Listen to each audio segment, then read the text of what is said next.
مروی ہے کہ بنی اسرائیل کا عابد ایک ریت کے ٹیلے کے قریب سے گزرا تو اس نے اپنے دل میں آرزو کی، کاش یہ ٹیلا آٹے کا ہوتا تو میں بنی اسرائیل کے بھوکوں کو سیر ہو کے کھانا کھلاتا۔ اللہ تبارک و تعالی نے اس وقت کے نبی مکرم کی طرف وحی بھیجی، اس عابد سے جا کر کہہ دو کہ تمہارا مہربان خدا یہ ارشاد فرما رہا ہے، میں نے تیرے لیے اتنا اجر مقرر کر دیا ہے، اگر یہ ٹیلا آٹے کا ہوتا تو صدقہ کر دیتا تو جو ثواب تجھے ملتا۔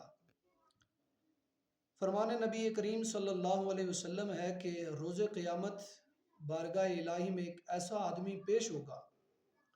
جس کے دائیں ہاتھ میں نامہ اعمال ہوں گا، وہ اپنا نامہ اعمال میں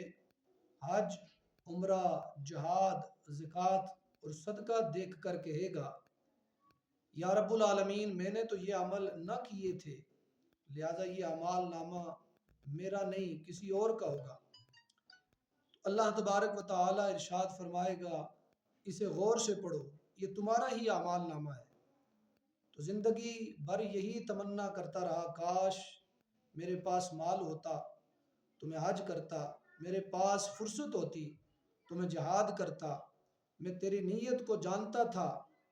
اپنی نیت میں سچا ہے میرے بندے، میں نے تیری خلوص نیت پر تجھے اس سے بڑھ کر ان تمام کا اجر و ثواب میں نے تجھے عطا فرما دیا۔